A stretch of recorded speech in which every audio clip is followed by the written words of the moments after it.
Olá, olá, boa noite, pessoal. Tudo bem? Estão me vendo? Estão me ouvindo? Me contem aí pelo chat se tudo está funcionando bem.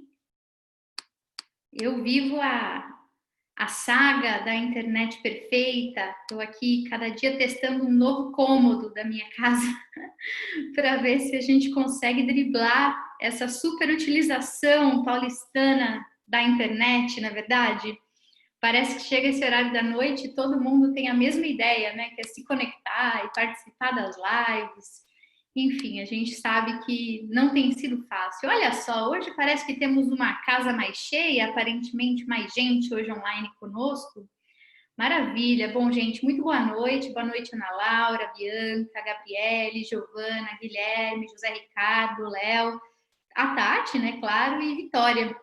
Muito bom ter vocês aqui conosco nessa noite. Estamos chegando aí na reta final do nosso curso. Temos hoje e sábado, né, que são as nossas duas últimas aulas, nessa imersão, né, uma imersão intensiva sobre negociação internacional.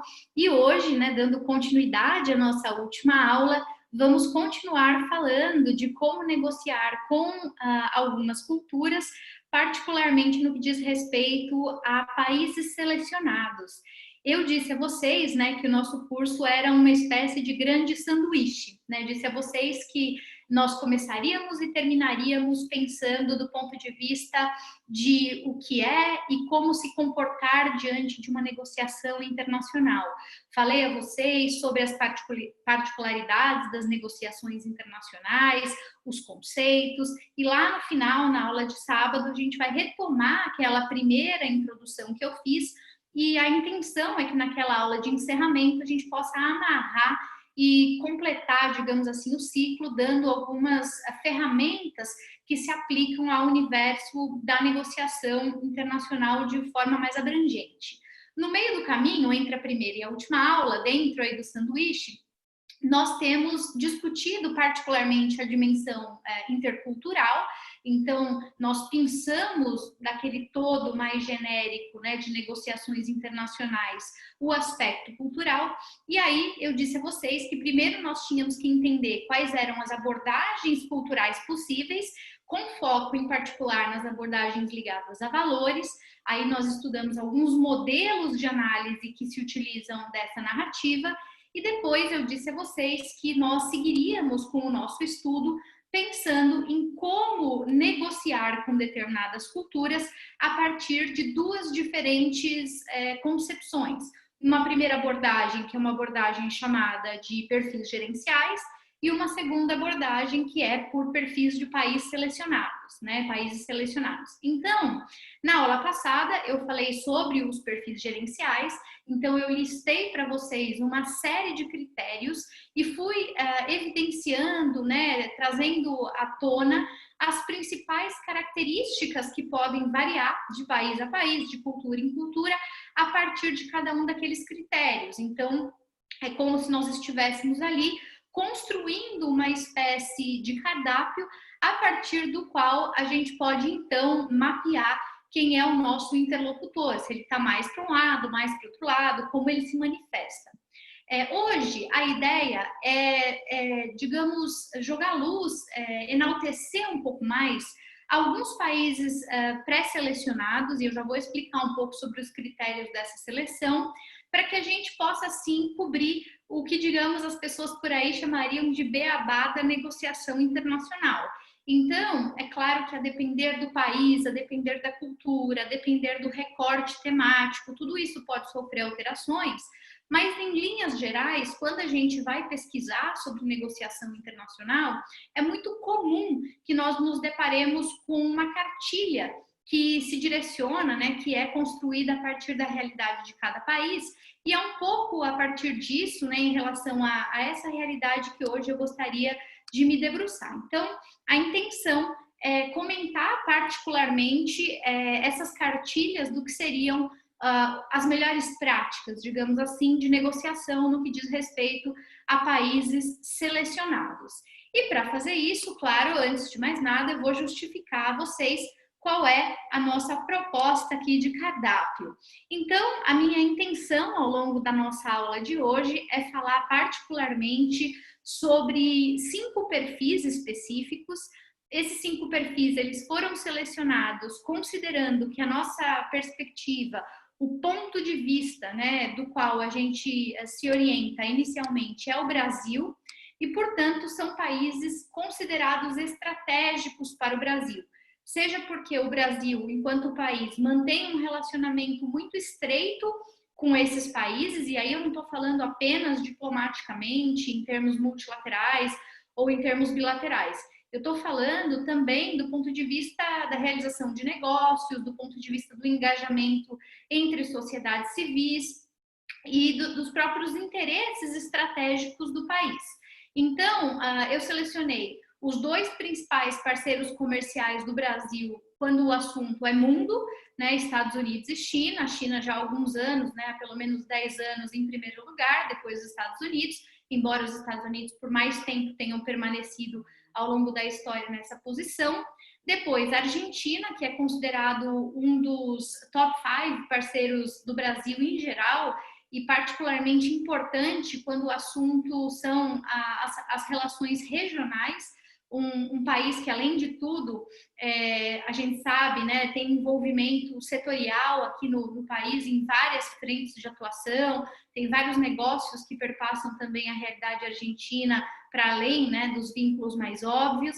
E depois, numa terceira camada, eu selecionei Índia e África do Sul. Índia e África do Sul, que nos últimos anos, né, tinham sido selecionadas pelo governo brasileiro até pelo menos aí 2015, mais ou menos, como parceiros internacionais relevantes do Brasil no mundo em desenvolvimento, né, no chamado Sul Global. Inclusive, esses 2 países chegaram a consolidar um bloco, né, que ficou conhecido como IBSA, ou IBAS, né, dependendo aí da tradução, que era uma espécie de articulação entre Brasil, África do Sul e Índia, né, que buscavam se articular conjuntamente para além dos BRICS, né, porque nós sabemos que no caso dos BRICS existem muitas disparidades de recursos e até mesmo de valores, né, quando a gente coloca aí Brasil, Índia e África do Sul ao lado de China e Rússia, né, que, enfim, tem as suas particularidades. Então, esses 5 países foram os países que eu selecionei para que a gente converse um pouco sobre perfis de negociação e para que vocês ampliem, então, o repertório de vocês nesse sentido, para que vocês conheçam mais aprofundadamente um pouquinho dessa realidade dessas nações. Bom, além de tudo, né, por acaso, ou não, enfim, nós temos aqui uma representação bastante diversificada de regiões do mundo, né? Então, tem os Estados Unidos aí representando o universo anglo-saxão, né? Temos a China representando a Ásia, embora a gente saiba que é sempre muito delicado falar nessas generalizações.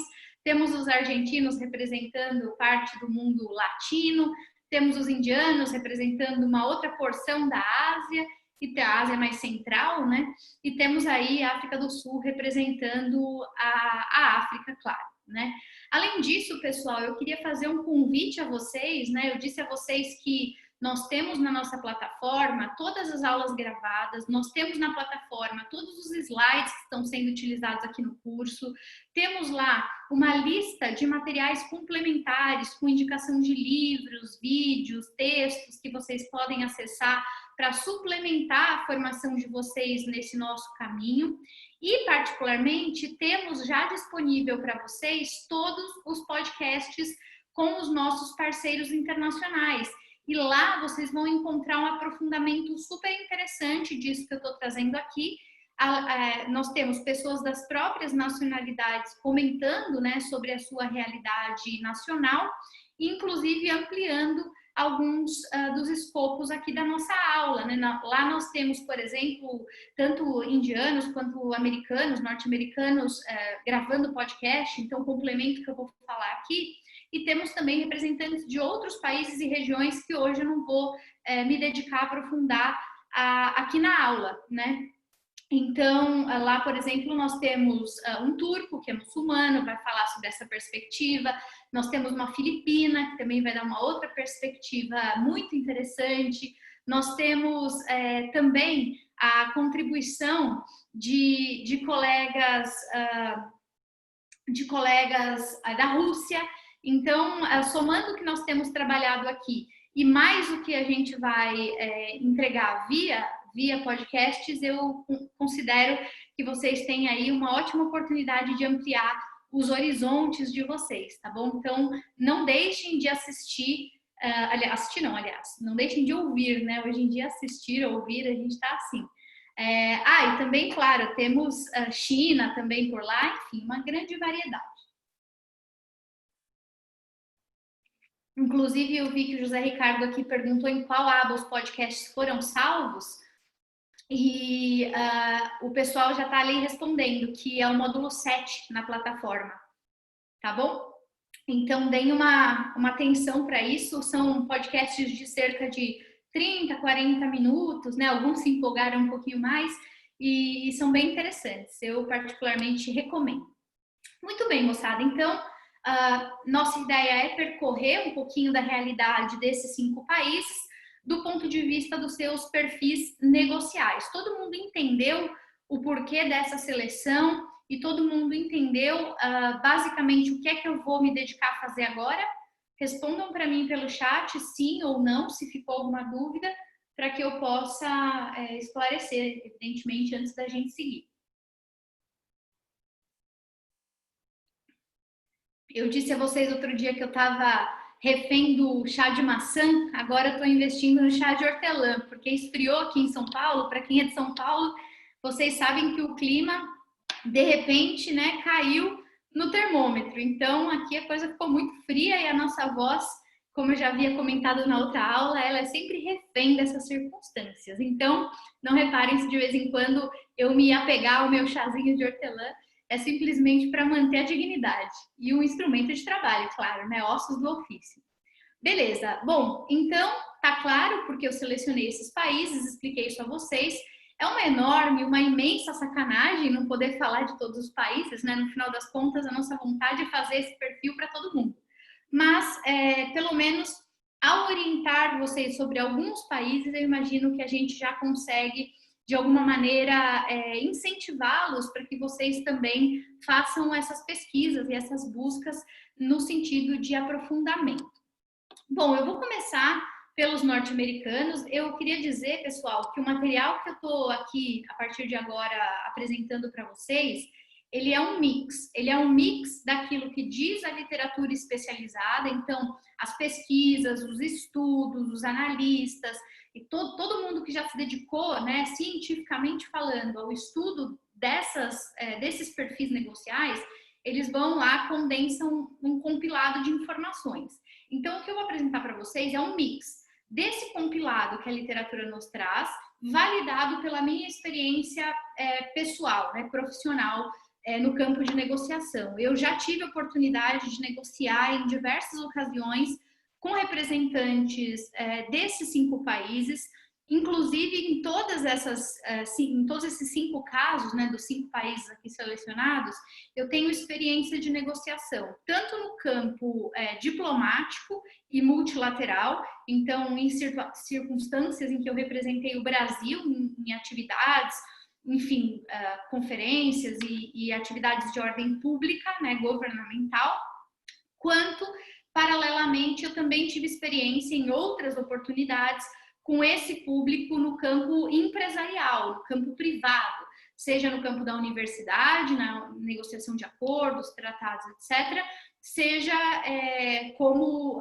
contratada para fazer essa função de ponte, justamente defendendo o interesse de alguém. Então, o que eu vou apresentar aqui é essa mistura, uma mistura do que diz a literatura especializada, daquilo que as minhas próprias impressões ao longo desses últimos 15 anos foram trazendo à tona nesses 5 casos em particular. Se houvesse qualquer país daqui que eu não tivesse experiência de negociação, claro, nós ficaríamos com a literatura. Como efetivamente eu tenho uma experiência internacional com todos eles, né, em mais de uma situação, então saibam que é uma mistura das duas coisas, tá?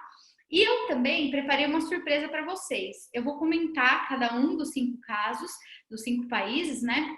E ao final de cada um dos 5 países, eu vou fazer para vocês uma sugestão, uma recomendação de um material que é extra, complementar, né? Ele é assim para a gente espairecer, mas que tem a ver com o nosso assunto de alguma forma.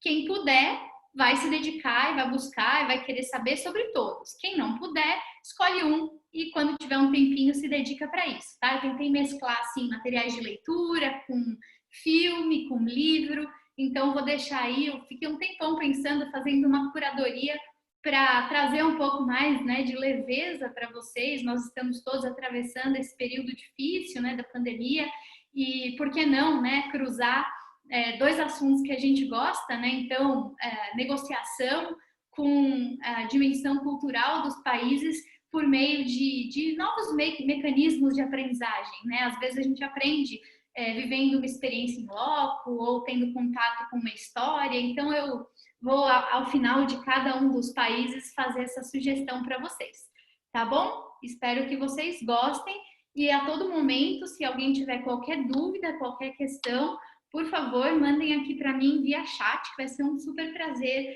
responder e acomodar aqui qualquer comentário e etc. Bom, eu vou começar então pelos norte-americanos. Os Estados Unidos, como a gente já exaustivamente falou nas aulas anteriores, são sempre um ponto de referência na hora de pensar a negociação. Isso porque os próprios autores, intelectuais, as fontes básicas de quem se dedica a estudar a negociação internacional acaba ficando concentrada no próprio país, né? Então, a perspectiva de negociação que a gente recebe, mesmo no Brasil, ela em geral vem muito contaminada da visão norte-americana. E por isso é tão complicado, né, fazer um exercício de análise isento quando o assunto são os Estados Unidos, porque em geral eles próprios promovem a narrativa que lhes interessa sobre quem eles são enquanto negociadores.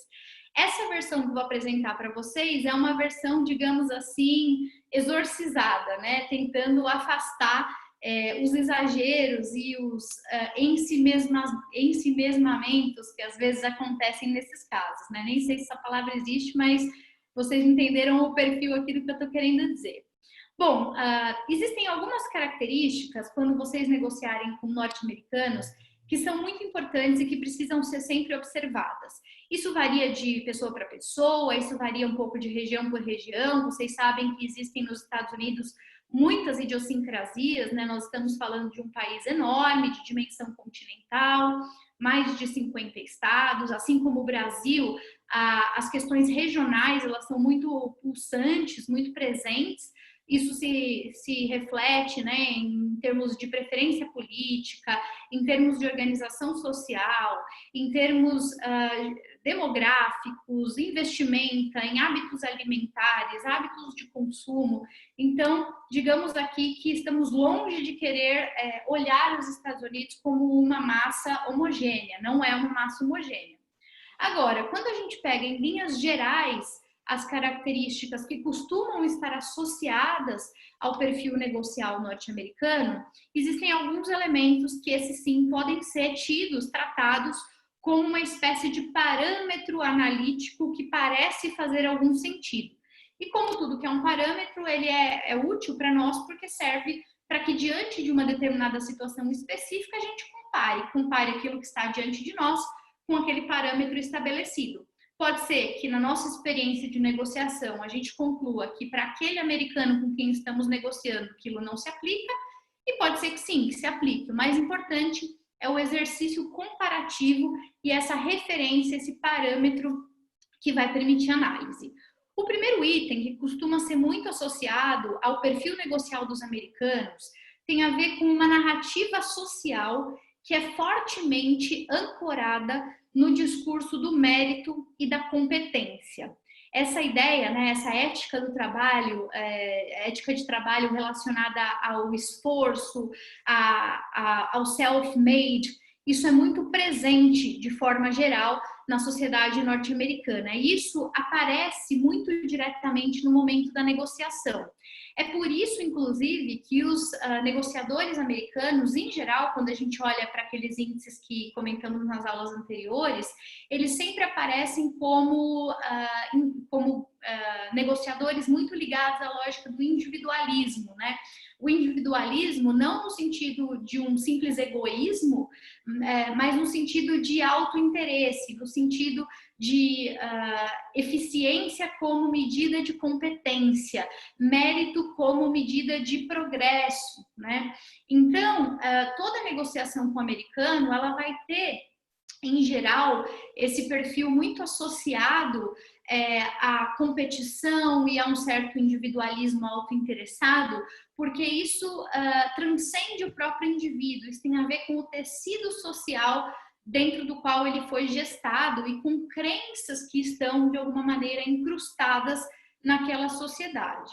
Além dessa perspectiva, né, do individualismo, de uma narrativa propensa à ideia do self-made, né, da autoajuda, do autointeresse, existe também um segundo elemento que caracteriza com frequência os norte-americanos, que é a ideia no foco do pragmatismo e na objetividade. Os americanos, às vezes, são até interpretados como rudes, né, mediante alguns negociadores de outros países, porque eles têm aquela característica, né, de serem straightforward, né? Então, aquele pessoal que se comunica de maneira direta, de maneira clara e com o máximo de franqueza possível.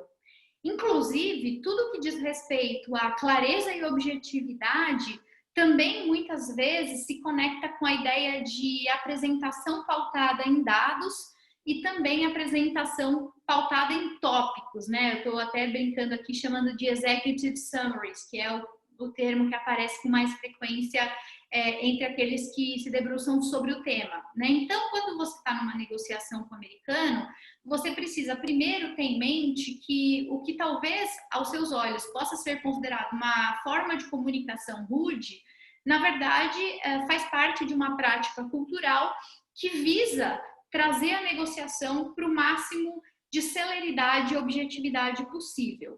E que possivelmente, então, nesse sentido, se você vai lidar com o interlocutor com esse perfil, você precisa estar munido de informação e essa informação ela tem que ser absolutamente clara e ela tem que estar organizada de uma maneira compreensível, muito rapidamente compreensível.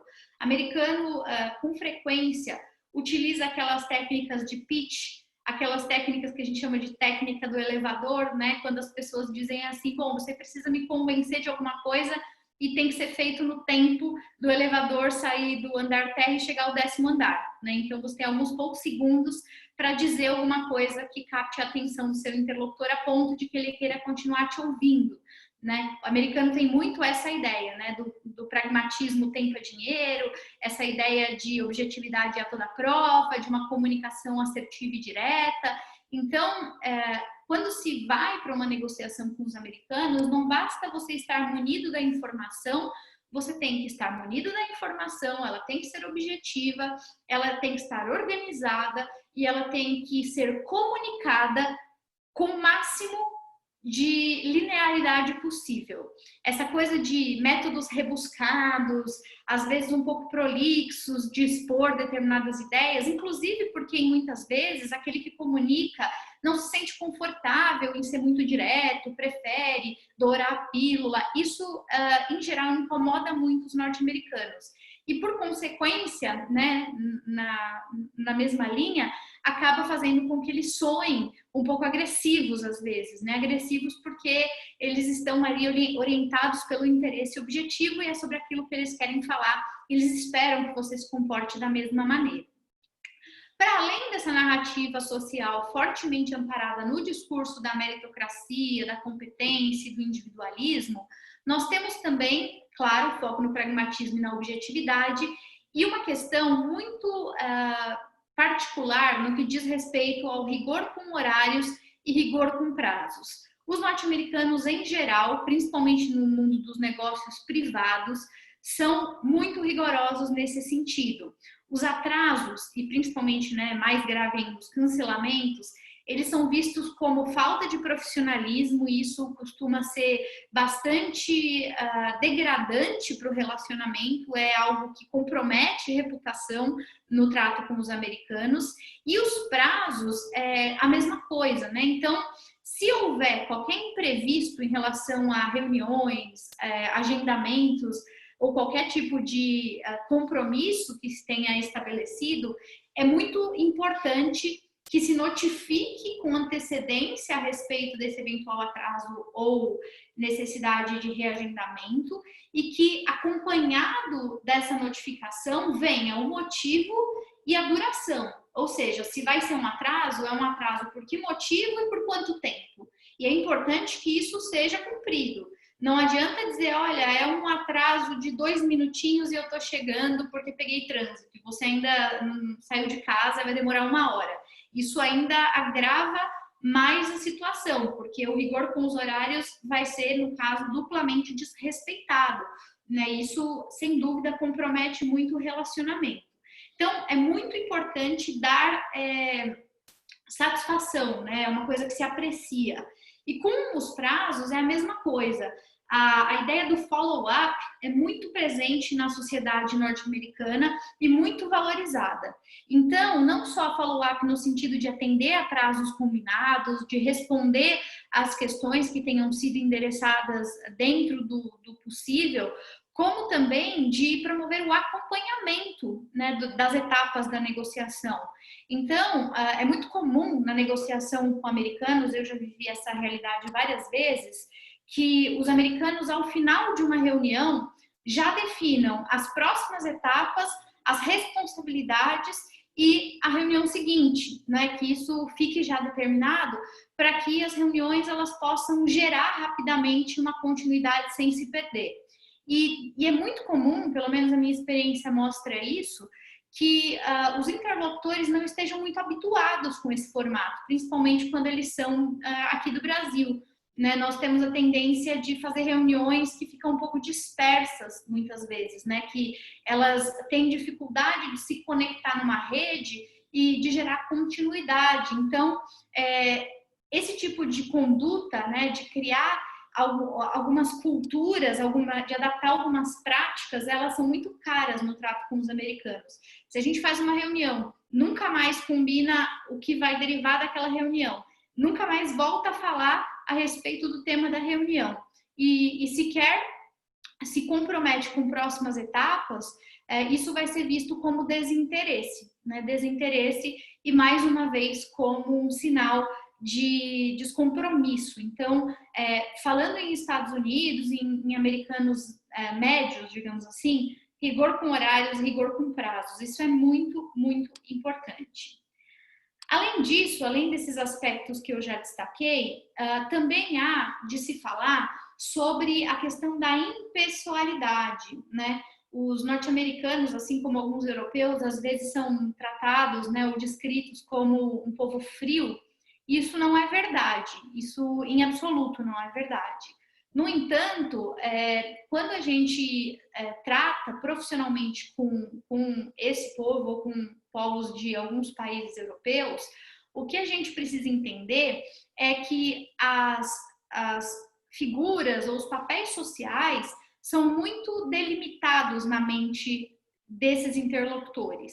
Uma coisa é o papel amigo, o papel social, colega de trabalho, outra coisa o papel social representante da empresa, outra coisa o papel social familiar.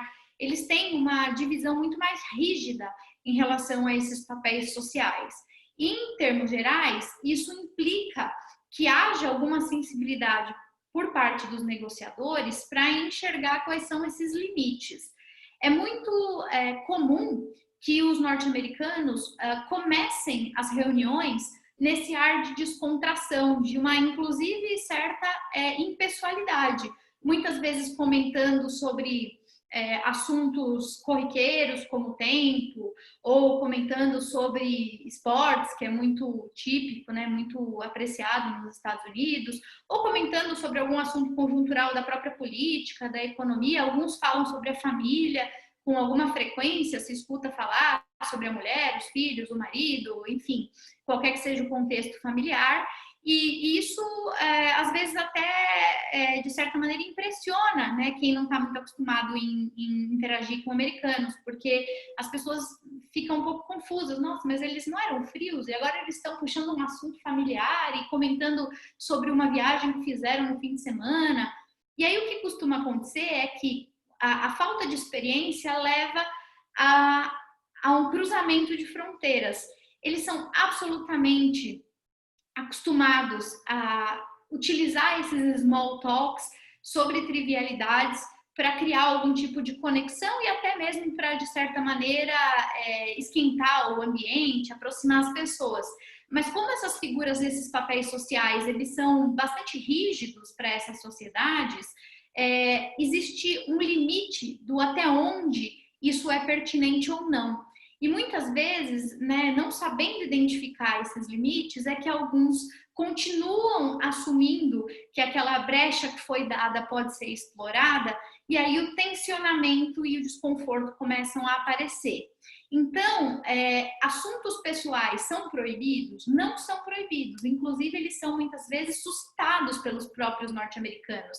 É parte ali do jogo de acasalamento negocial, né? Faz parte de quebrar o gelo, de demonstrar uma certa humanidade, né? De se conectar, mas ao mesmo tempo em que isso funciona como uma ferramenta de aproximação, isso não dá carta branca ao interlocutor para que ele se sinta confortável em esgarçar esse tema. Se a corda for muito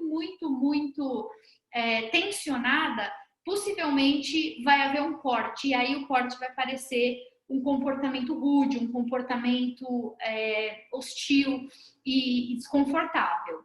A mesma coisa quando o assunto é toque e Public Demonstration of Affection, né, o chamado PDA, como alguns hoje em dia acostumaram a se referir. Os americanos, em geral, são muito cuidadosos com a questão do toque. Isso, em geral, é uma barreira que precisa ser respeitada. Então, as situações de maior formalidade e, em geral, quando as negociações ocorrem, seja no campo público ou privado, elas são inseridas em um contexto de grande formalidade, elas não devem extrapolar para situações de toque intensivo, né? Então, a não ser aperto de mãos ou coisas do tipo, não é comum cumprimentos com beijos, com abraços. Isso, inclusive, incomoda um pouco e de certa maneira, até cria um ambiente um pouco de desconhecimento para alguns norte-americanos. Eu já presenciei algumas situações em que as pessoas, assim como no Brasil, chegavam com o hábito de cumprimentar todo mundo do ambiente com um beijinho, né? E os norte-americanos ficam assim um pouco perdidos, né? Sem entender o que está acontecendo. É uma barreira de afetividade e de intimidade que não é típica para essa sociedade, que em geral não é vista como um comportamento profissional. A mesma coisa com demonstrações públicas de afeto. Ainda que aquele negociador com quem você esteja interagindo seja um negociador com quem você tem uma relação pessoal estreita, pode ter constituído uma amizade, enfim, ainda que você tenha intimidade com o negociador, lembre-se do papel social rígido que está ali na cabeça dele. Ele, naquele momento, não é seu amigo, não é seu colega, naquele momento ele está representando o interesse de uma organização em uma negociação autointeressada. Então, eu mesma, né, já me deparei muitas vezes com circunstâncias assim. Tenho vários amigos no governo americano, empresas americanas, com quem, enfim, eu acabei construindo uma relação de amizade, mas é como se houvessem duas pessoas, né? Como se houvesse duas pessoas convivendo, aquela que é sua amiga e aquela que está em charge na função. Eu nunca tive problemas, porque já há muito tempo tenho o hábito de entender como eles operam. Mas se você não tem essa construção de repertório, você pode, inclusive, ficar um pouco perdido, assim, sem entender como a mesma pessoa performa de formas tão diferentes. E se eu presumir que eu tenho intimidade com aquele negociador e tentar arrastar essa intimidade para a negociação, provavelmente eu vou ser ali bloqueada, né? Vou sofrer ali a imposição de uma barreira, porque é assim que eles funcionam, tá? Então, em média, esse fator é muito importante. O pessoal aqui da Global Atitude me mandou reservadamente um exemplo maravilhoso. Disseram que uma vez aconteceu com uma pessoa que eles conhecem, né? Um diretor que disse à pessoa, I don't do hugs. É um exemplo muito típico, muito típico. É lógico, pessoal, que isso varia muito, né, em termos etários, em termos, como eu disse, regionais. Vocês vão encontrar americanos e americanos, mas aqui eu estou falando do ponto de vista do que corresponderia a esse padrão social mais abrangente, né, numa análise sociológica mais ampliada. Além dessa questão da impessoalidade, eu gostaria também de acrescentar mais 2 fatores. O próximo tem a ver com valorização da sinceridade e da transparência, porque isso, de certa forma, é uma consequência daquilo que nós havíamos dito anteriormente, que tem a ver com a objetividade, assertividade, comunicação direto ao ponto. Se, por um lado, o negativo, entre aspas, desse comportamento é que ele pode muitas vezes ser visto como rude, como agressivo em excesso, por outro lado, uma vantagem que deriva disso, e por consequência um desafio para muitos, é que esse comportamento vai levar a negociações que são pautadas, em geral, por muita sinceridade e muita transparência. Os americanos, em geral, são muito sinceros e transparentes nas negociações, eles são muito diretos em relação às expectativas deles, e isso facilita para que nós, como interlocutores, possamos mapear quais são os interesses que estão em disputa, mas, por consequência, isso gera também, do outro lado, um parâmetro pelos quais eles vão pautar aqueles com quem eles negociam. Então, você também é esperado, em termos da sua ação, para que você haja, para que você se comporte com sinceridade e com transparência. E isso implica, basicamente, em 2 circunstâncias, para além do óbvio, que é cumprir o prometido, utilizar todos os recursos lícitos durante a negociação, isso tudo a gente está assumindo que é básico. Mas, para além disso, quando eu falo em sinceridade e transparência, primeiro, se você não sabe a resposta para uma pergunta, diga que você não sabe, que você vai buscar a resposta. Não tente enrolar, não tente enganar, não tente travestir a realidade com algum tipo de descrição mirabolante, porque isso compromete credibilidade. Eles são muito objetivos, eles são muito afeitos a dados, a números, a análises concretas, materiais, e se eventualmente eles pegarem uma tentativa de dourar a pílula na hora de responder uma pergunta, isso vai pegar muito mal mesmo. É preferível que você diga que não sabe, busque a resposta, do que você tente parecer que sabe e seja visto como alguém que está tentando ludibriar o negociador.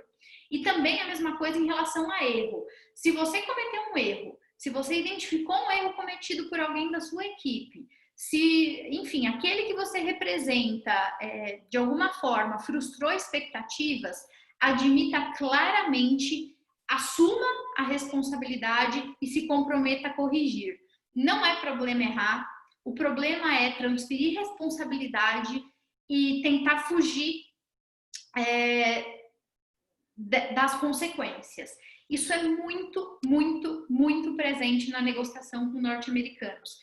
Justamente porque essa questão da objetividade é muito valorizada, tudo que pareça criar contorno, sombrear, tudo que tenta fazer com que a negociação fique obscura aos olhos deles, incomoda demais.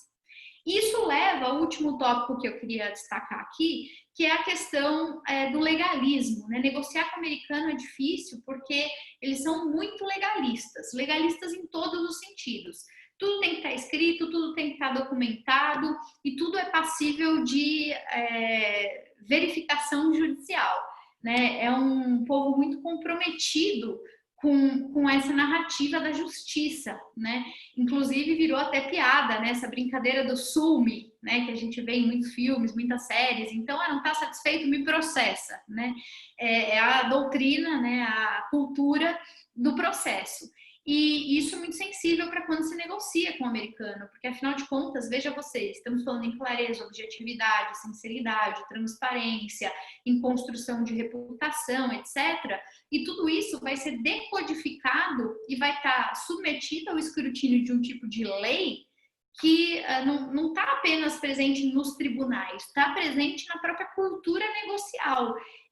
Vai fazer parte do processo de negociação a documentação disso em termos de normas e regras. E é muito importante que você esteja preparado para isso. Se você tem uma aversão completa a essa abordagem, digamos, mais legalista da negociação, não negocie com americanos. Os americanos são extremamente rigorosos quando o assunto são os aspectos legais. Tudo bem até aqui com relação aos americanos? Então, retomando aqui os 7 pontinhos que eu separei para vocês. Narrativa social fortemente amparada no discurso do mérito da competência, o foco no pragmatismo e na objetividade, rigor com horários, rigor com prazos, a questão da impessoalidade, que eu já comentei, valorização de sinceridade e transparência e os aspectos legalistas dessas negociações. Alguma dúvida, pessoal, até aqui?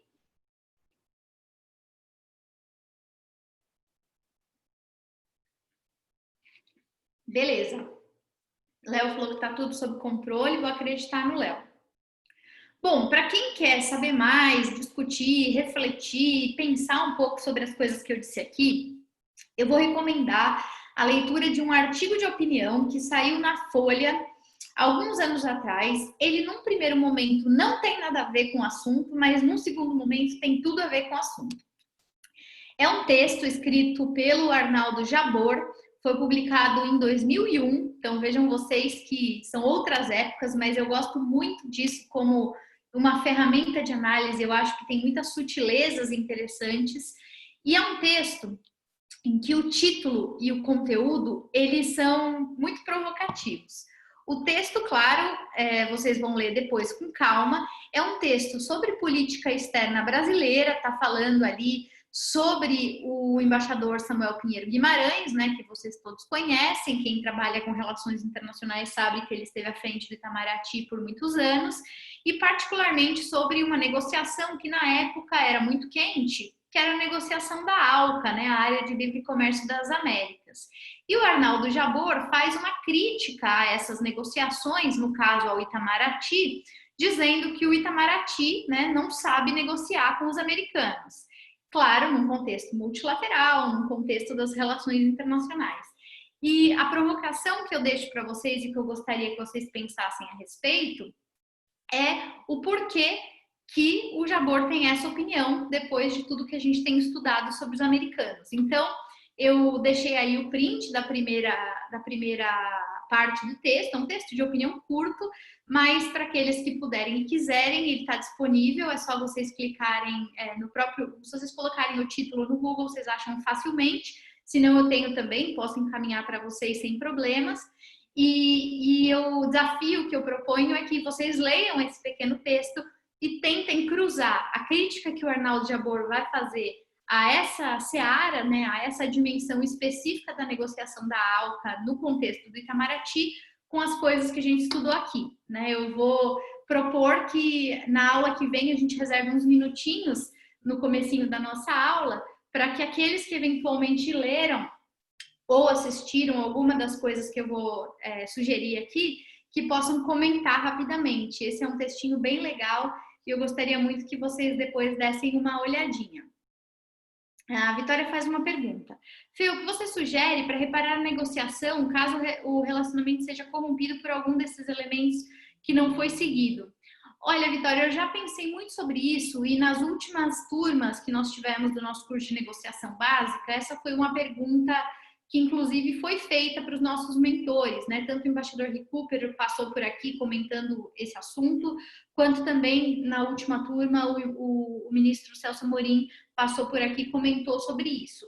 O que eu identifico como um consenso entre o que a minha experiência mostra, o que eles falaram e o que a própria literatura nos traz é que autorretratação é muito poderoso, né? Se você identificou que um relacionamento sofreu danos porque em algum momento o seu comportamento não foi adequado, seja por falta de informação, seja por uma, enfim, emoção do momento qualquer, e depois, em algum momento, você percebeu que esse foi o fator desencadeante para a transformação da relação, o melhor a ser feito é uma autorretratação. Então, é buscar se conectar, se aproximar, restabelecer o trato com a outra parte e imediatamente fazer essa autorretratação. Dizer, olha, eu percebi que tal comportamento, em determinado momento, causou esse desgaste, esse comportamento naquela circunstância foi adotado por isso, isso, isso e isso. Aos meus olhos,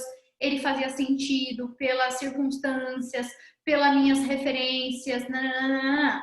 Mas eu notei, depois percebi, a partir de um aprofundamento nessa reflexão, que aos olhos da sua parte ou da sua realidade, isso pode ter soado diferente. E esse relacionamento é muito valioso, ele é muito importante, a continuação da nossa relação é algo que eu valorizo. Eu estou me dispondo a abrir esse diálogo de uma maneira absolutamente honesta, porque esse é um compromisso que eu gostaria de assumir, gostaria de praticar a política do... Eu adoro essa expressão, inclusive já usaram comigo uma vez, eu nunca esqueci. Praticar a política do open kimono. É uma expressão muito comum no mercado financeiro, do open kimono, né? Que é quando você se desarma, né? Quando você mostra a que veio.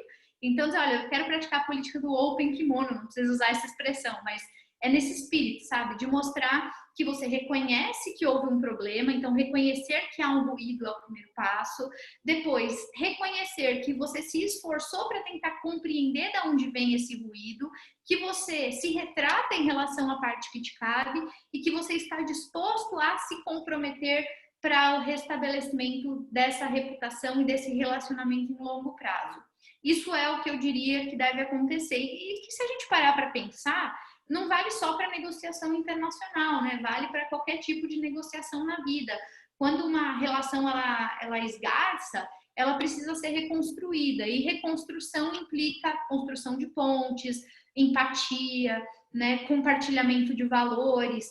E muitas vezes mostrar as próprias fragilidades é um jeito de desarmar a outra parte, né? Quando você chega para alguém e pede desculpas, reconhece um erro, se retrata, que é o que eu estou dizendo, de certa maneira você demonstra humildade, você mostra preocupação. Se você não tivesse interessado, se você não tivesse realmente valorizando a outra parte, é muito improvável que você se dispusesse a esse papel, né? Porque reconhecer erro, reconhecer fragilidade é algo que humanamente nos desconforta, né? Nós não gostamos de ser colocados nessa posição. No entanto, quando a gente mesmo provoca uma situação como essa, a gente está dando ali um voto de humildade, né? Calçando as sandálias da humildade. E isso, em geral, independente da cultura, costuma ser visto com um certo altruísmo, né? Então, essa seria a minha recomendação para você. Responde sua pergunta, Vitória? Beleza. Bom, continuando aqui então pelo nosso cardápio de países, agora eu vou para os chineses, né? E para falar dos chineses, eu vou contar com uma dupla ajuda. A primeira ajuda vai ser a Harvard Business Review, que é a revista responsável por publicar um estudo muito interessante sobre, particularmente, negociação com os chineses. Existem muitos materiais, mas eu gosto muito desse que foi, digamos, democratizado, né, pela Harvard Business Review. E claro, sem dúvida, vou pedir para deixar aqui um depoimento, não podia deixar passar, né? Temos o privilégio de ter entre nós uma pessoa absolutamente senior, né, experiente na negociação com os chineses, que é o nosso aluno José Ricardo, né, que trabalha no Lead China, né, CEO do Lead China, e que, sem dúvida, vai ter muito a acrescentar. Então, eu vou me ater à parte que me cabe, né, que é falar, vocalizar aquilo que pesquisaram os nossos colegas da Harvard Business Review, e depois, se José Ricardo estiver confortável com isso, eu estou aqui de pronto sugerindo uma coisa sem nem ter combinado com ele, mas depois que eu apresentar aqui os 8 elementos trazidos pela revista, eu gostaria, se ele puder, claro, que ele falasse rapidamente sobre como tem sido a experiência dele, se ele gostaria de acrescentar ou de contestar algum dos itens aqui dos nossos pesquisadores. Pode ser assim, José Ricardo? Depois que eu falar os meus 8 elementos aqui, você dá um pequeno depoimento para os nossos colegas? Topa? Essa é a hora que a gente reza para o José Ricardo topar. Beleza, ele falou que claro, maravilha. Então, vamos lá. Então, vamos falar aqui primeiro rapidinho sobre os 8 elementos listados pela pesquisa que a Harvard Business Review traz à tona. Inclusive, para quem quiser o material completo, depois eu posso encaminhar para vocês. É um material longo e bem interessante, destrincha, inclusive, vários casos, exemplos que culminam, reforçam esses elementos que vão aparecer aqui, e é bem interessante. Bom, esse material é um material que foi produzido por pesquisadores na Universidade de Harvard há alguns anos, e eles estavam muito interessados em comparar o modo de fazer negociação dos americanos, né, com o modo de fazer negociação dos chineses.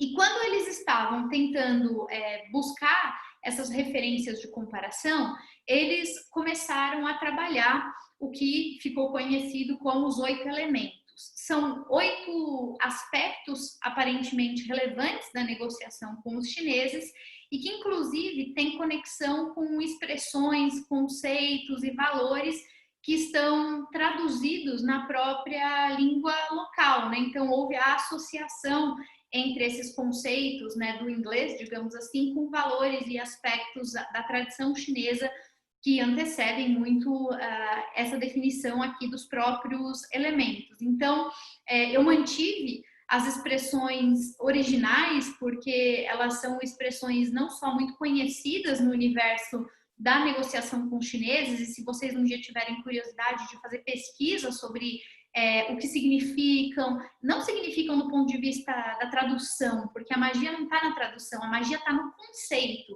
como que cada uma dessas expressões se refere, se conecta com um conjunto de valores ligadas ao universo da tradição chinesa. É muito, muito, muito interessante. Várias delas fazem conexão direta com princípios confucionistas, enfim. É muito, muito legal mesmo, para quem gosta de estudar profundamente esses aspectos. Então, eu mantive os nomes aqui dos originais para que vocês possam, se tiverem interesse, se aprofundar mais em cada um deles. E vou perpassar cada um dos 8 aspectos antes da contribuição aqui do José Ricardo. O primeiro deles, inclusive, o próprio José Ricardo mencionou aqui em uma das aulas, né? O famoso Guanxi, um dos mais conhecidos valores quando o assunto é negociação com os chineses. E tem a ver com um valor que vale não só para os chineses, mas vale para muitos outros povos, que está conectado, está ligado às conexões pessoais. Nós falamos aqui várias vezes, né, que os chineses, em geral, são muito orientados pela lógica do coletivo e são muito orientados pelo princípio dos relacionamentos, né? E, portanto, nada mais justo do que pensar que esse é um povo que valoriza muito o capital social. O capital social do ponto de vista do grupo de amigos, parentes ou associados quaisquer. E, portanto, é muito comum, inclusive, que isso culmine, né, essa ideia de valorizar o relacionamento, culmine numa intensiva valorização do princípio de reciprocidade. Reciprocidade é um conceito que vai além do favor, né? Porque quando a gente pensa em valorização de relacionamentos, em rede de contatos, a gente está aí basicamente pensando em trade-off de vantagens, né? Então, o que é que eu te dou e o que é que você me dá? Não é assim que os chineses interpretam a lógica de reciprocidade. A reciprocidade aparece muito mais como um compromisso moral, tem um elemento moral altamente associado. Então, essas conexões pessoais, elas são muito valiosas, né, no universo e dentre as crenças dos chineses. Isso impacta no segundo elemento, que é o que os pesquisadores da Harvard Business Review vão chamar de o intermediário. Como as conexões pessoais e essa construção de confiança está muito associada à lógica da reciprocidade, da reputação, então é muito comum que os chineses sejam muito desconfiados nas primeiras negociações e particularmente em negociações com estranhos. Então, duas estratégias costumam funcionar muito bem segundo essa visão. Uma primeira estratégia é a ideia de que você precisa encontrar um ponto de conexão com o negociador. E esse ponto de conexão pode ser ou com links pessoais, então encontrar algum tipo de cruzamento de interesses, de biografias, de histórias que tragam essa possibilidade de construir confiança, de mostrar que existe algum tipo de laço comum que pode ser explorado, né? Estudou no mesmo lugar, conhece um terceiro que eventualmente é pessoa comum, trabalhou em uma organização do mesmo ramo. Explorar essas redes comuns é muito importante. Ou utilizar alguém que possa estabelecer essa ponte, utilizar alguém que possa profissionalmente criar essas referências de reputação. Isso é muito importante. Então, perceba que quando a gente fala em relacionamento, os relacionamentos importam e tal, eles importam porque eles têm a ver com o que a gente está chamando de capital social e eles importam porque, no limite, a criação desses links é que vai justamente impactar de maneira direta a construção das redes de confiança ou de desconfiança. Então, dois aspectos aí muito importantes. Depois vem a questão do status social, né? Então, existe uma rigidez muito grande em relação às estruturas hierárquicas e a lógica de obediência e de deferência aos superiores. E, portanto, a formalidade é muito valorizada durante as negociações com esses grupos em particular, e mais ainda a lógica que nós já discutimos aqui da hierarquia do poder, né? Então, essa ideia de que é muito importante que os pares de um mesmo nível estejam no diálogo e que não haja essa disparidade, né? Então, a questão das compatibilidades hierárquicas num diálogo é muito importante. Além disso, nós estamos também falando que as negociações, elas perpassam sutilezas como confiança e harmonia. Quando a gente estava falando de construção de relacionamentos, a gente estava, de certa forma, traduzindo, né, esses termos em outras palavras. Confiança e harmonia como algo que, de certa maneira, comprova confiabilidade, né? Então, construir harmonia não está aqui sendo dito no sentido naive, no sentido inocente de um campo florido, de unicórnios coloridos, não é isso. Mas é harmonia como algo que está relacionado ao equilíbrio e no contexto de equilíbrio que pode estar associado à confiança. Além disso, né, passando aí para os 4 últimos elementos, né, nós temos a preocupação com o pensamento holístico.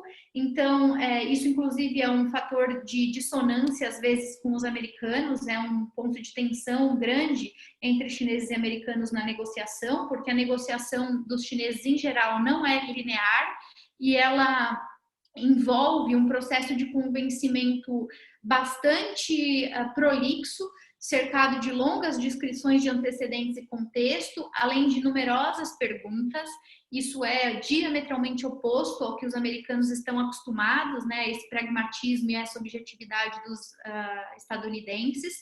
Além disso, associado, né, a esse contexto não linear de preocupação excessiva com descrições e perguntas, existe também um conceito que os americanos chamaram de thrift, que tem a ver com a relutância a concessões, principalmente quando o assunto é uma barganha distributiva, quando a gente está falando de reivindicação de valor, né? Isso costuma ser bem típico, então os chineses são muito relutantes às concessões. Depois, avançando aqui, vem uma discussão sobre a questão da reputação, né? Como a gente já disse, a posição social é algo que importa muito e, por consequência, a noção de reputação também. E isso tudo é relevante na medida em que costuma vir associado à noção de dignidade e prestígio. Percebam que sempre tem uma componente moral muito forte e muito presente. E, por fim, já falando em moral, agora vamos para a ética de trabalho, né? Os chineses costumam valorizar muito a ideia do trabalho duro, né? Dessa ética de trabalho diligente. E, portanto, um negociador que demonstra essas características costuma ser bem visto pelos chineses. E como é que se faz isso? Segundo os nossos amigos da Harvard Business Review, por 3 estratégias, né? Então, você demonstra uma lógica de trabalho duro e diligente, fazendo perguntas, demonstrando resiliência e demonstrando paciência. São 3 valores que são altamente valorizados como parte dessa ética de trabalho dos nossos amigos chineses. E com isso, agora eu vou pedir uma participação especial do José Ricardo, se ele puder compartilhar conosco um pouco da sua experiência e abrilhantar aqui a nossa aula, vai ser uma honra e um verdadeiro prazer poder aprender com quem todos os dias faz isso, né, José? Olá, professora, boa noite a todos que me ouvem. Eu achei perfeita a explicação, super completa e abrangente. Se eu pudesse sugerir algumas questões pontuais e práticas na questão de negociação com os chineses, eu acho que são 2 conceitos principais dos 8, né? O Guanxi, que foi aquele primeiro relacionado ao capital social, né, que é a rede de conexão, a rede de relacionamento que você constrói na China. E essa rede, ela não é uma rede corporativa, mas sim individualizada, né? Eu sou José Ricardo e represento o Lead China como uma plataforma de negócios, tá? Eu estou construindo rede Zé Ricardo e professora Fernanda, e não Lead China e Global Attitude, né? E eu acho que o relacionamento interpessoal, ele é o primeiro passo, né? Assim como os chineses dizem, né, num processo de validação, né, fazendo um contraponto à cultura americana, os chineses eles sempre desenvolvem aí as relações contratuais, né, o estabelecimento de um contrato como um primeiro passo na relação, né? O chinês ele literalmente ele assina qualquer papel de pão, né?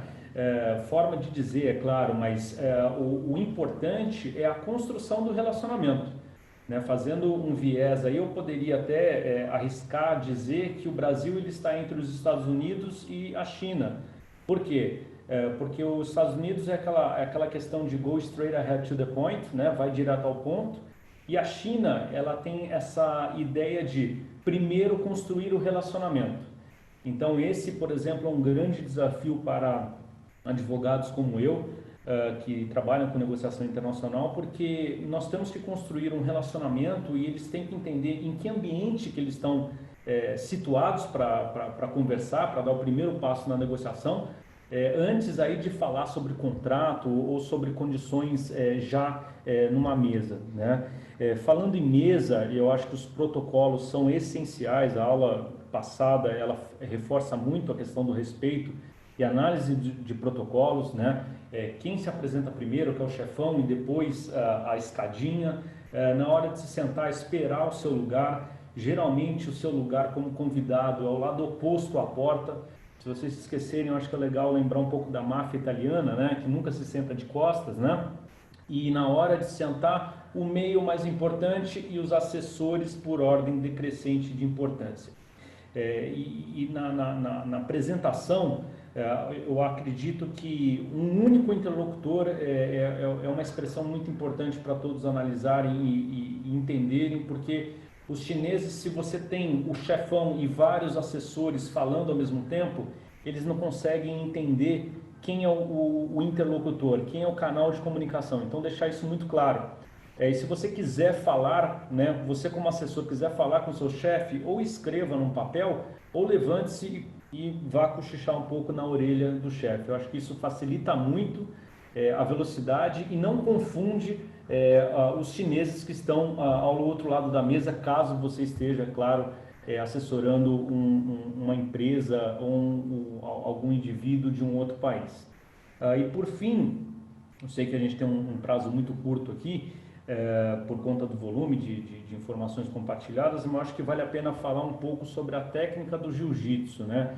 Eu sempre brinco, né, quando eu debato sobre as questões de negociação com os chineses, por conta da paciência, né? O chinês ele vai enforcando aos pouquinhos, né, até você perder o oxigênio. Então, paciência, construção dessa confiança, entender o lado de lá, né? E se vocês entenderem que durante a negociação o processo está muito cansativo, dá um exemplo, eu já fiquei numa cláusula de contrato quase 3 horas, apenas discutindo uma cláusula de um contrato de mais de 20 páginas, dê um tempo, pare um pouquinho, mas aquela palavra que você queria dizer, soltar sem querer, não solte, porque isso pode azedar o relacionamento e por consequência aí a negociação. Eu acho que esses só são alguns dados aí adicionais talvez, mas prestar sempre atenção nesses dois critérios que a professora falou, que é o Guanxi e o Mianzi. Mianzi é a face, né? O prestígio social. Evitar de você apontar dedos, né? De você não constranger o chinês perante os pares. Então, quando você quiser conversar, eu acho que é apresentar uma maneira em que ele se sinta abraçado e não apontar o dedo diretamente de uma forma talvez até assertiva, mas assertividade não é muito o ponto aí do chinês. Sempre respeitando também, como os americanos, a questão do horário, pontualidade e o contexto, né? Qual que é o roteiro que a gente vai abordar hoje nessa negociação numa mesa de reunião. Eu acho que é isso. Maravilha, perfeito. Acho que a gente tem que trazer o José Ricardo todas as aulas para sempre, para ele dar esse depoimento, porque além de tudo ele é extremamente didático. Toda vez que ele participa aqui, organiza as ideias. Eu falo assim, eu sou da linha, eu tenho uma filosofia de vida que é aquela filosofia que diz assim: se fosse mentira, era melhor ficar quieto. Então, estou dizendo porque é verdade mesmo. Se fosse mentira, nem falaria, né? Ficaria quieta. Mas ótimo, excelente. Acho que vocês, pessoal, que estão aqui com a gente hoje, quem vai assistir a gente depois no offline, são privilegiados, né, de poder ouvir alguém que trabalha com isso nesse nível de senioridade e de experiência, né? Que honra. Obrigada, viu, José Ricardo? Um prazer. Maravilha. E aí eu vou indicar para vocês mais um material de leitura. Eu indiquei lá um texto do Jabor para problematizar os americanos e agora queria sugerir para vocês uma leitura de um outro material. Esse é um pouquinho mais longo, né? Se vocês quiserem também posso mandar, se não é muito fácil de achar na internet. É um material produzido pela revista Forbes e que também está inserido nessa tentativa dos americanos de entenderem como lidar com os chineses. E eles produziram, né, no coração da universidade, do grupo de estudos em Ásia, né, da INSEAD, da Universidade do Instituto, um material que acabou sendo publicado dessa forma, como os 10 princípios for doing business in China.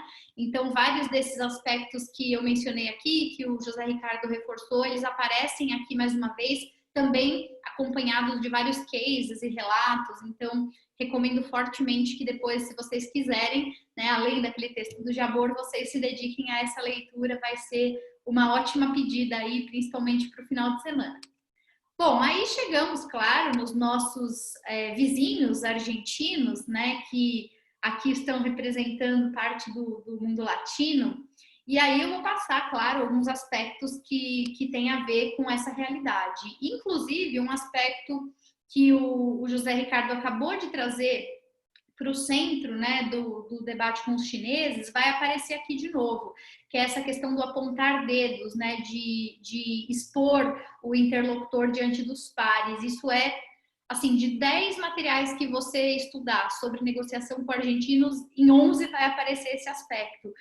Tem muito a ver com prestígio, vaidade, status social, né, posição social. Então isso é assim proibido, né, na negociação com os argentinos. Eu já vou mencionar adiante. Bom, primeiro elemento, né, da negociação com argentinos. É muito importante dizer que as primeiras impressões valem muito, é um povo muito ligado às aparências, e as aparências não só estéticas, digamos assim, mas as primeiras impressões mesmo. Então, a questão da pontualidade aparece como um valor muito importante, o respeito às hierarquias também muito rígidas e muito valorizadas, né? A posição social dentro da negociação, né? Não só social do ponto de vista amplo, mas também do ponto de vista hierárquico das organizações. Além disso, uma etiqueta muito rigorosa para as reuniões e com foco muito grande, como eu acabei de falar, em posição e senioridade. Senioridade é um valor muito importante na negociação com os argentinos, em particular, e há de se mencionar um elemento ligado a ritmo, que é diferente do que a gente viu nas negociações com os grupos anteriores. É muito comum que a negociação com os argentinos ela ocorra em um ritmo mais lento do que o esperado ou do que o habitual para alguns povos. Isso porque os argentinos, eles são, por natureza, né, digamos assim, até o pessoal brinca, virou quase uma caricatura, mas é verdade, eles são os problematizadores, né? Então é um povo muito propenso à discussão, e isso pode fazer com que a finalização de uma negociação, de um acordo, leve várias reuniões e perpasse debates absolutamente extensivos. É um povo absolutamente bem formado, na média, né? São muito qualificados os negociadores argentinos em qualquer nível, né? Estou dizendo aí tanto em nível público quanto privado, e costumam ser realmente bastante críticos, né? Então, o ritmo das negociações reflete essa capacidade analítica e crítica, também pode se estender um pouco mais. Paralelamente, até paradoxalmente, se por um lado são problematizadores e isso leva a um ritmo desacelerado nas negociações, eles são ao mesmo tempo muito objetivos. E até por isso, né, por serem muito diretos, é que usualmente eles também, assim como os americanos, são confundidos com aquela imagem do rude, né, de que é muito straight to the point, né, para usar a expressão que o José Ricardo acabou de dizer aqui. E é o caso dos argentinos. Então, perceba, se por um lado eles são prolixos, detalhistas, atentos às minúcias, problematizadores, etc., por outro lado, eles são muito objetivos na maneira de se comunicar, inclusive de expressar as suas expectativas e os seus descontentamentos. E isso precisa ficar muito claro para que não seja interpretado como um comportamento hostil ou deselegante. Muitas vezes isso desencadeia, inclusive do lado brasileiro, né? Eu já presenciei algumas negociações em que isso aconteceu com negociadores experientes, em que o negociador brasileiro se sentiu ofendido com a objetividade do argentino e tomava aquilo como uma ofensa pessoal, né? Como uma ofensa diretamente direcionada ao negociador, e não é o caso, né? Há de se observar que essa característica da assertividade é uma característica que perpassa o tecido social e que precisa ser levado em conta. Além disso, uma outra particularidade, aqui vem, né, uma diferença grande entre os americanos e os argentinos, está na questão da pessoalidade versus a impessoalidade, né? Assim como a gente acabou de falar sobre os chineses e a importância que se dá ao relacionamento, isso também vale para os argentinos.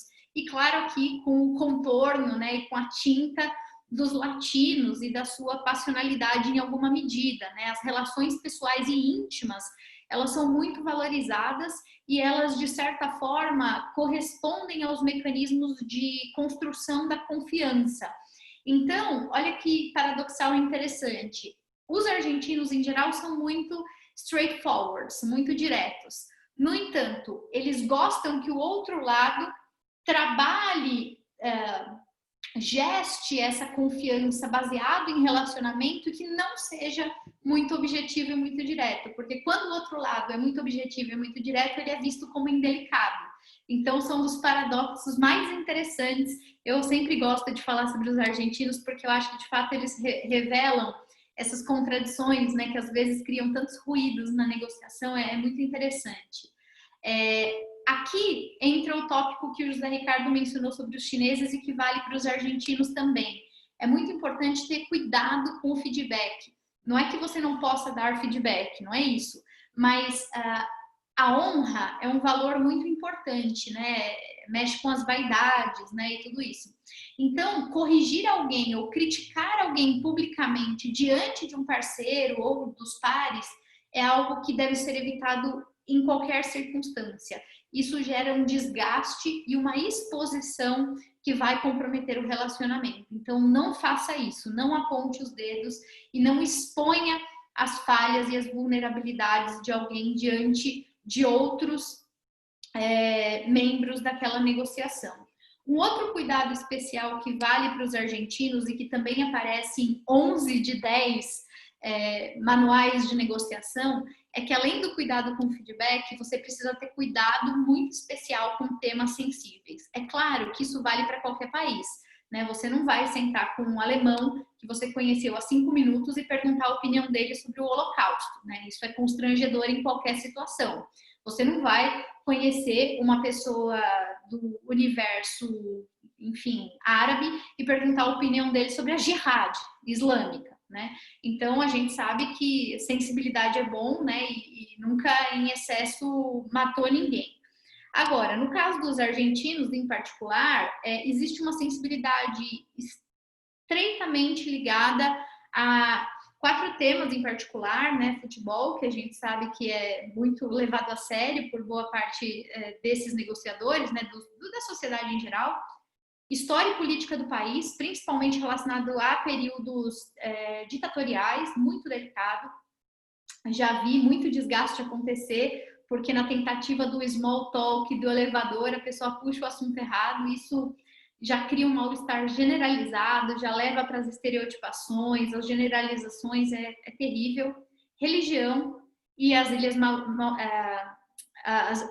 Malvinas, né, que alguns chamam de Falklands, quando o assunto é a disputa com os britânicos. Então, muito importante ter isso em mente. E diferente do que a gente pode imaginar, apesar de os argentinos serem aí, né, latinos e em alguma medida impessoais e tal, na hora de firmar contratos eles são muito rigorosos e eles lembram muito os americanos. Os contratos em geral são longos, minuciosos e a burocracia, essa vocês que são brasileiros já conhecem, ela é bem típica. Inclusive, é muito comum que quem negocia com argentinos, né, quem intensivamente pratica esse dia a dia, acabe utilizando redes de apoio locais, né, acabe subcontratando mesmo, porque as especificidades são tantas que elas às vezes precisam de apoio especializado, né? O legalismo argentino é um caso à parte a ser estudado, né, explorado. Então, esse é um ponto que vale a pena. Aqui vou sugerir para vocês um livro. Então, eu sugeri um artigo de opinião, um artigo acadêmico, e agora eu vou sugerir um livro que é muito gostoso de ler, é um livro super interessante. Eu li há alguns anos e até deveria reler hoje, porque é daqueles tipos de livro que quando a gente relê, né, a gente se transformou e com certeza tem outra perspectiva, né? Como dizem por aí, um homem que nada num lago nunca nada 2 vezes, porque nem o lago é o mesmo e nem o homem é o mesmo, né? Uma coisa assim que diz o ditado. Então, é O Atroz Encanto de Ser Argentino, um livro considerado clássico da literatura argentina, excelente, do Marcos Aguinis, e eu gostaria muito de sugerir para quem ainda não leu, leia esse livro e ele vai dizer muito sobre os argentinos como sociedade. É um livro que não é um livro técnico de negociação, nada disso, mas é um livro absolutamente interessante. Essa dimensão da cultura como parte de um tecido social, de uma construção histórica, é muito bem explorado, um livro leve, é muito bom de ler, recomendo muito. O Léo está fazendo um comentário. Fer, no meu trabalho, quando nós negociamos com clientes argentinos, a gente sempre acaba utilizando alguma agência local como intermediária e a burocracia demora muito mais do que a gente imagina. Às vezes é o dobro ou o triplo de tempo que levaria se fosse um cliente brasileiro. É exatamente, Léo, o que eu acabei de falar. É isso mesmo, ó, o Léo está trazendo mais uma, né, contribuição de quem trabalha na área e que pode falar melhor a esse respeito. É com certeza um fator, né, muito comum que isso aconteça, sublocação, contratação, enfim, de agências especializadas, é um desafio. Léo, quer fazer um comentário sobre isso? Se você quiser abrir o microfone e fazer um comentário sobre como é negociar com os argentinos, já que você trabalha com clientes argentinos, eu não sabia disso. Olha que beleza. Comenta pra gente se tem alguma outra especificidade que vale a pena. Boa noite, Fer. Boa noite, pessoal. Então, quando a gente negocia com o cliente argentino de uma forma geral, a gente sempre tenta utilizar a agência local por vários motivos. Primeiro, porque entra justamente naquilo que você falou em relação ao contrato por conta da burocracia, porque eles querem que seja algo muito específico, não pode ser ambíguo, interpretativo. E uma estratégia que a gente passou a adotar dentro da empresa é sempre tentar desvencilhar a relação histórica que a gente tem entre Brasil e Argentina quando a gente for tratar com eles.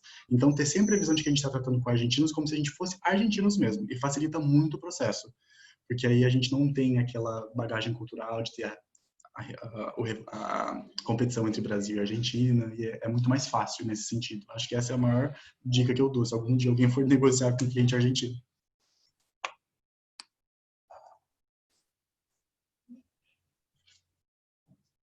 E é isso. Ah, maravilha. Eu não sabia se você tinha terminado ou se o microfone tinha travado, mas perfeito, Léo. Inclusive, você me fez lembrar de uma situação que eu presenciei uma vez numa negociação multilateral, né, que eu estava participando, representando o Brasil, e vocês acreditam que um membro da delegação encontrou um argentino que ele inclusive conhecia, não era nem uma pessoa assim, digamos, totalmente aleatória, era até alguém conhecido. E ele fez aquela boa e velha brincadeira do hermano, não sei o que, não sei o que, e ele tomou uma envergada. Isso é uma coisa que pega muito mal. Não usem esse tipo de recurso de intimidade, porque é a mesma coisa que se referia ao americano como gringo, né? Isso tem uma conotação histórica, linguística muito particular, pega muito mal. Não usem, né? E o Léo acabou de nos lembrar desses fatores. Então, Léo, super obrigada, viu? Adorei a contribuição. Isso também aconteceu com a gente uma vez. A gente teve um cliente que foi fazer uma reunião e um colega de equipe fez a mesma brincadeira e assim, foi um silêncio, porque é uma situação tão constrangedora, você não sabe o que você faz, você tem vontade de entrar embaixo da mesa e ficar, e não sair de mais lá. É muito constrangedor. É muito, e é isso, né? Você, nesse momento, não só compromete ali o que a gente estava falando das primeiras impressões, como ainda corre o risco de tomar uma envergada, né? Imagina você começar uma negociação depois de tomar uma envergada. Sua autoestima negocial já vai lá no chão, né? Como é que você vai defender qualquer coisa? Fica muito ruim. Beleza. Excelente, pessoal. Agora, falando dos dois últimos, né? Sul-africanos e indianos, eu separei pontos de destaque em cada caso. Então, 4 pontos dos sul-africanos e depois alguns pontos dos indianos. Primeiro, aspecto. Eu estou, pessoal, ignorando aquilo que a gente considera básico e válido para todos os povos, tá? Isso, digamos que é by default. Eu estou só batendo a tecla e enfatizando aspectos que são muito presentes na negociação com essas culturas. Primeiro aspecto dos sul-africanos, antecedência. É um povo muito ligado a schedule e a confirmações relacionadas à agenda. Essa coisa da agenda e da antecedência é uma particularidade dos sul-africanos. Assim, eu nunca vi um povo tão atento a isso como os sul-africanos. Então, não só você precisa agendar as coisas com antecedência e cumprir, claro, né, aquilo que foi agendado, como, em geral, eles esperam que você confirme a presença. Ainda que você pretenda comparecer, é preciso que você confirme. Isso é muito atípico para a maioria dos países, né? A maioria dos países entende que se você não cancelou, está confirmado. Os sul-africanos, na média, não. Os sul-africanos entendem que só está confirmado se você confirmou.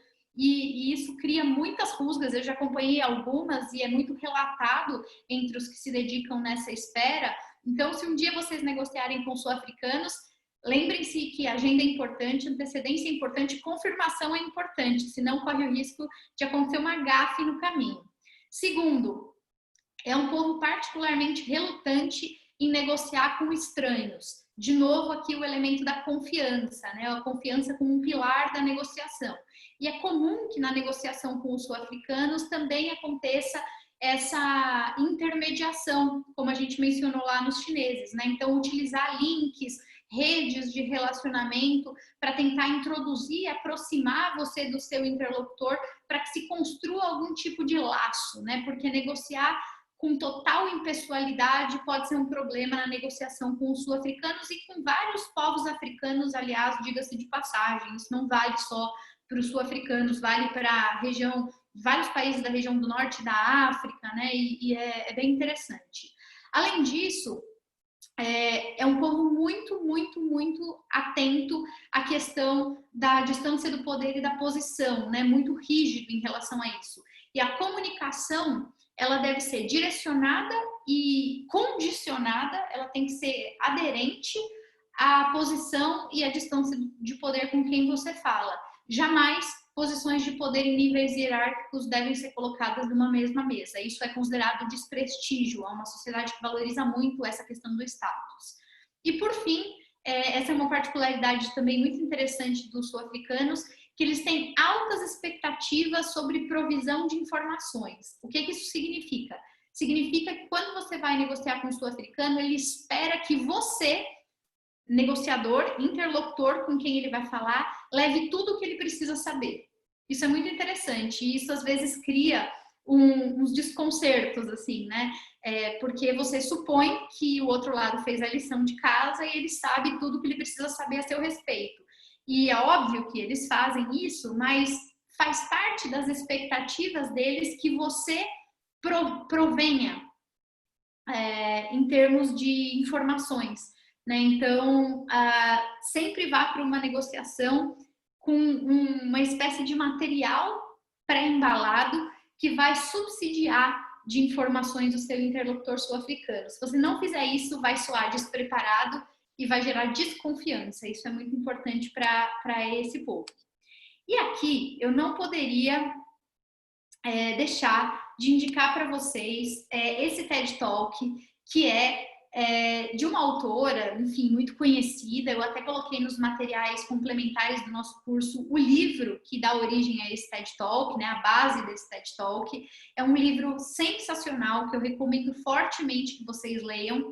E aqui eu estou recomendando um vídeo em que ela faz a exposição a respeito disso. E o vídeo, assim como o livro, reflete o que está aí no título, o perigo de uma única história. E ela vai falar como a dimensão cultural, como os elementos e as idiosincrasias do ambiente, da construção social, impactam a vida e as decisões das pessoas, e evidentemente num contexto africano. É interessantíssimo, o livro é maravilhoso, e esse TED Talk é imperdível, assim, são menos de 20 minutos que vale muito a pena. Então, já tem o artigo de opinião do Jabor, já tem o texto acadêmico lá do pessoal que escreveu para Forbes, já tem o livro dos argentinos, agora já vai ter também o TED Talk para vocês assistirem, tá bom? Eu já vou passar para os indianos, mas antes vou abrir um minutinho aqui na nossa reta final para o Léo, que ele diz que tem uma história para compartilhar sobre sul-africanos. Então, olha só, a gente tem um povo aqui extremamente versado no assunto, maravilhoso. Vai lá, Léo, conta seu caso. É muito legal porque a gente tem muitos clientes de várias partes do mundo, então a gente acaba sabendo um pouco sobre o perfil de cada um. E no caso dos sul-africanos, a commodity que a gente mais exporta para a África no geral, mas para a África do Sul é o foco, é açúcar. E o processo da exportação do açúcar ele é muito burocrático por si só. Mas com clientes sul-africanos ele é mais burocrático ainda, justamente pelo fato de que todas as informações que a gente tem na exportação, nos documentos, eles esperam que a gente mande tudo o mais detalhado possível, com a maior antecedência possível. Então, às vezes, a gente demora 20, 25, 30 dias para conseguir exportar um documento que é muito simples, porque eles precisam, e eles partem do princípio de que a gente vai passar todas as informações. É exatamente isso. Olha lá, hein? Então, tô orgulhosa de saber que bateu tudo certo, hein, com os clientes aí do Léo. Beleza, Léo, maravilha, viu? Super feliz com essa contribuição e esse reforço. Isso aproveita para responder a pergunta da Vitória. A Vitória disse, mesmo quando eles são os interessados, eles esperam que você provenha informação? É ou não é, Léo? Mesmo quando eles são propositores do acordo, eles esperam sempre que a gente tenha o maior número de informações possíveis para eles. Exatamente. Então você faz a sua lição de casa e a deles. E se você não fizer, ainda vão achar que é você o desinteressado, entendeu? O negócio aqui é complexo. Tá? Eu tô vendo que tem várias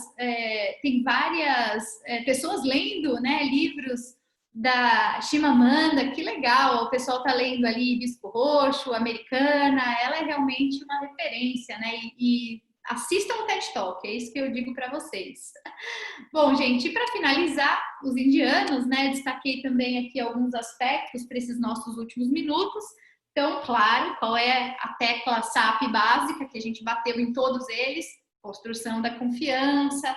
E, claro, para os indianos, assim como para os chineses e os sul-africanos, confiança é um elemento que requer investimento de tempo. Eles são muito desconfiados. Eu devo dizer que dos povos com quem eu negociei, a minha experiência diz que os mais desconfiados com quem eu já lidei são os indianos, sem dúvida, e que construir essa rede é um negócio que requer tempo. Eles ficam assim um pouco reticentes, eles pisam com muitas ressalvas em qualquer terreno desconhecido, e um bom jeito de quebrar o gelo com eles é o interesse pela cultura. De fato, eles têm uma cultura absolutamente incrível, vasta, muito desconhecida para boa parte do mundo ocidental, especificamente. Então, demonstrar esse interesse ajuda a quebrar o gelo. Mas construir confiança é investimento de tempo e de energia. Se você não quer investir tempo e energia em relacionamento, não negocie com indianos, porque, olha, isso é, assim, de partida, o ponto mais importante. Além disso, vale dizer que as tradições importam muito, e tradições aqui tem dois aspectos em particular, para além das esferas mais tradicionais: sistema de castas e sistema religioso. Conta muito, conta muito, conta muito, conta muito. Assim, e pode ajudar a evitar muitas gafes. Eu participei de negociações com indianos em diferentes circunstâncias e estive na Índia algumas vezes em negociações diretamente, que ocorreram diretamente lá. E assim, acho que eu nunca vi tanta gafe consecutiva acontecendo, por gente de diferentes culturas. Americano dando gafe, chinês dando gafe, brasileiro dando gafe, francês dando gafe. Desde aquele clássico de querer comer carne com o negociador durante a negociação, né? Aquele clássico clichê, lugar comum, até a falta de sensibilidade para tocar em assuntos delicados, como o próprio sistema de castas, né? Os indianos, em geral, vão dizer que o sistema está em desuso, que não é mais como era antes, mas na hora H você percebe que, embora seja um tema muito sensível, sobre o qual você tem que ter delicadeza para tratar, ele ainda assim é um tema prevalecente, né? Eu me lembro de uma negociação uma vez em Mumbai, em que eu entrei num restaurante, o restaurante era um restaurante muito procurado da cidade, o restaurante estava cheio, e acompanhada de um negociador indiano, né, naquela ocasião. Quando a gente entrou, de repente, acabou a fila de espera, arrumaram uma mesa para ele, e eu não entendi muito bem, assim, então, você conhece alguém aqui? Você fez reserva, né? Ele disse não. E aí, depois de muita insistência para tentar entender por que ele estava sendo tratado daquele jeito, ele acabou confessando que existem códigos sociais, né, inclusive de vestimenta, no uso de acessórios que sinalizam posicionamento em castas, e que naquele lugar isso tinha sido um fator. Ele era um Brahmane, que é o topo das castas na Índia, e devido ao uso de um anel, que segundo ele sinalizava isso, ele foi tratado de um jeito diferente naquele lugar.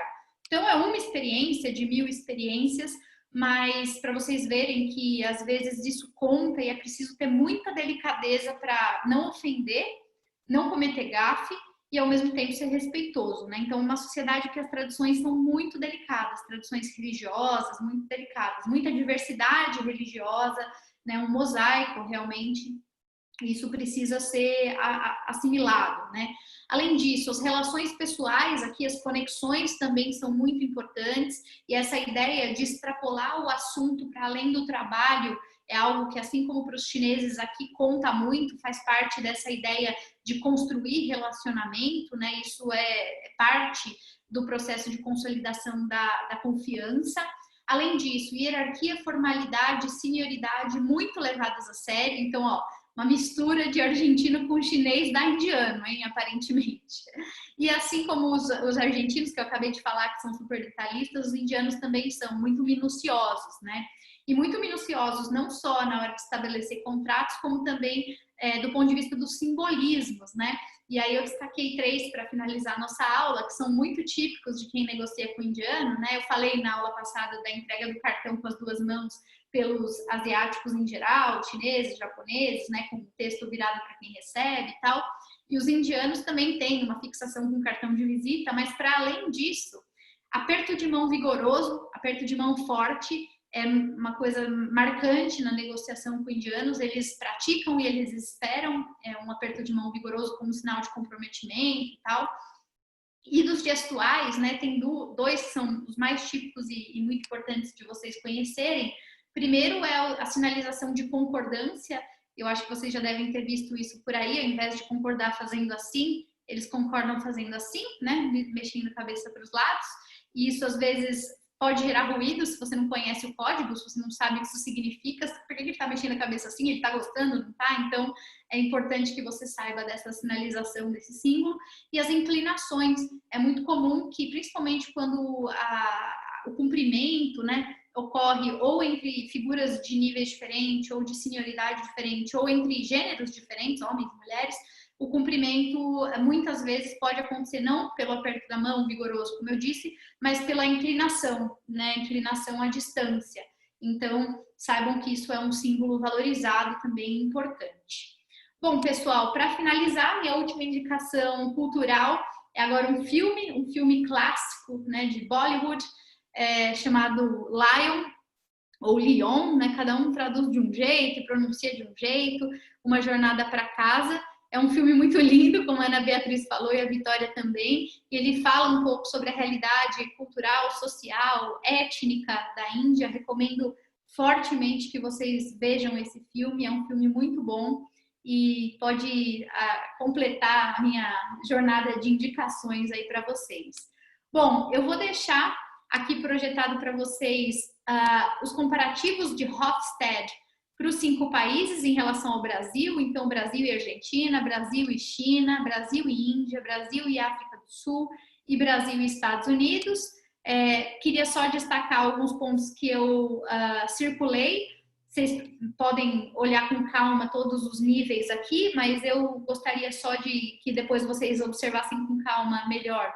Entre Brasil e Argentina, a disparidade maior está em relação à orientação de curto e longo prazo, né, que para o Brasil é muito mais importante do que para a Argentina.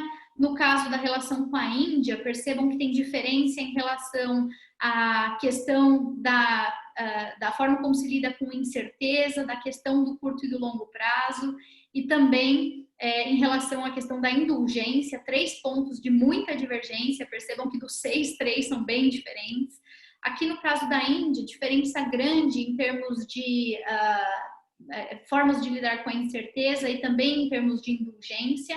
E aqui, por fim, quando o assunto é África do Sul, uma diferença significativa em administração da incerteza, e com os Estados Unidos a questão da distância do poder e do individualismo, né? Então, quando vocês puderem, aí ao longo do final de semana, voltem para essa questão e particularmente deem uma olhadinha nesses comparativos, e aí vocês vão ver que esses dados que eu trouxe ao longo da aula, eles acabam sendo reforçados pela própria metodologia do Hofstede em cada um dos 6 critérios.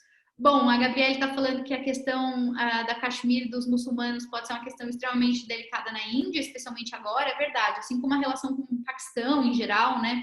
Cada um desses países tem o seu calcanhar de Aquiles, então é importante ter a sensibilidade para não cometer gafes nesse campo, né? Se vai fazer um small talk, que seja um small talk menos comprometedor, é o que eu recomendo, até que você tenha intimidade, conheça o interlocutor e consiga mapear da melhor forma aquele com quem você vai falar, né? Tudo isso, pessoal, é assumindo que você vai construir um relacionamento. Depois que você tem informação, que você conhece o outro lado, que você já testou os limites, aí você vai adaptando, né? Então, eu tenho batido sempre nessa tecla. Não é para imprimir o manual e sair ticando os itens. Não é isso.